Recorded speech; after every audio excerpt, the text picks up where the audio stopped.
लाडक्या बहीणमध्ये 14,000 पुरुष निघाले, म्हणजे लाडके भाऊ निघाले.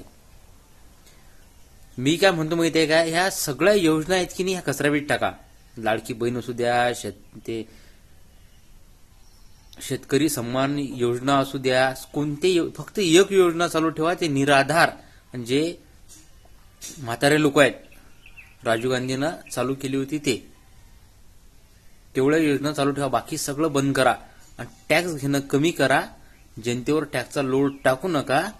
तुमच्यावर एवढे पैसे आहेत ना, सरकारकडे एवढा पैसा आहे ना भयानक.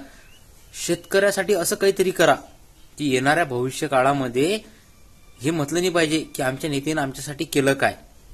एक दिवस सगळेजण मरणार आहेत. मृत्यू हा अटळ आहे, अटळ. काय मृत्यू हा येणारच,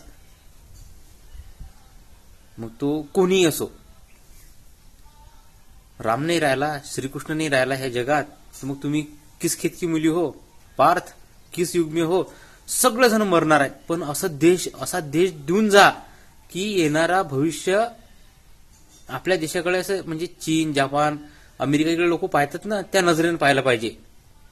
इथचा शेतकरी आत्महत्या करते आणि इथचा आमदार 2.5 कोटी रुपयाची गाडी घेते. दुर्दैव आहे महाराष्ट्राचं. पण आपल्याला काय, लाडकी बहीण. आणि ह्या सगळ्या बहिणीला एक हात जोडून विनंती आहे की सरकारला सांगा, आता तुमचं फुकटचं देणं बंद करा. शेतकरी राजा जो आहे ना, त्याला खरं राजासारखी वागणूक द्या.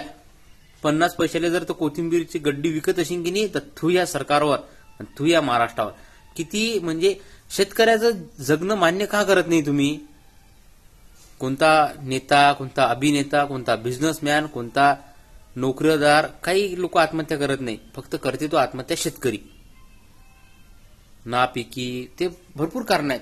आपल्या महाराष्ट्रामध्ये एवढा पाऊस होते ना, भरपूर पाऊस होते, पण त्या पावसाचं नियोजन नाहीये. तुम्ही एक प्रोजेक्ट चालू केला की तो सायाचा 100 वर्ष संपतच नाहीये. इस्रायल, तिथं पाऊस खूप कमी होते, आणि काय आपण इस्रायल टेक्नॉलॉजी वापरून शेती करायचं म्हणतो. टेक्नॉलॉजी वापरण्यापेक्षा तिथचं पाण्याचं नियोजन वापरा ना. आणि जोपर्यंत ह्या महाराष्ट्रातला शेतकरी, महाराष्ट्रातला म्हणा, भारतातला म्हणा, पुऱ्या देशातला शेतकरी जोपर्यंत ग्रुपनं शेती करणार नाही ना, तोपर्यंत तुमचं भलं होणार नाही. ग्रुपनं शेती करणं शिका तुम्ही. बारामती साईडला जर कधी फिरायला गेला तर तुम्ही तिकडची शेती पा किती डेव्हलप व्हायला आहे. तिकडे सूर्यफुलाचं पीक घेतलं जाते. आता सूर्यफुलाचं पीक तर बरं मुळलंच काय, पण बाकीच्या त्या बारामती साईडले शेतीचं जे नियोजन आहे ना, ते खूप भारी चालू आहे. मग जर बारामतीमध्ये होऊ शकते, नाशिकमध्ये शेती डेव्हलप होऊ शकते, तर मग बाकी विदर्भात का नाही होऊ शकत, बाकी ठिकाणी का नाही होऊ शकत? जोर द्या थोडा इथं. आणि एक दिवस सगळेजण मरणार आहे. भूकंप होईल, सुनामी येईन, त्यानंतर काय होईल काय माहित नाही, पण मरणार आहेत. मरायच्या पहिले असं जगून जा की जगल्यासारखं वाटलं पाहिजे. बहीण योजनेसंदर्भात नुकतीच एक महत्त्वाची माहिती दिली आहे.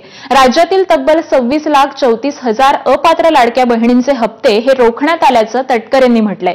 याशिवाय अनेक पुरुषही लाडकी बहिणीचा लाभ घेत होते, असंही पडताळणीत उघड झाल्याची कबुली त्यांनी दिली आहे. काय आहे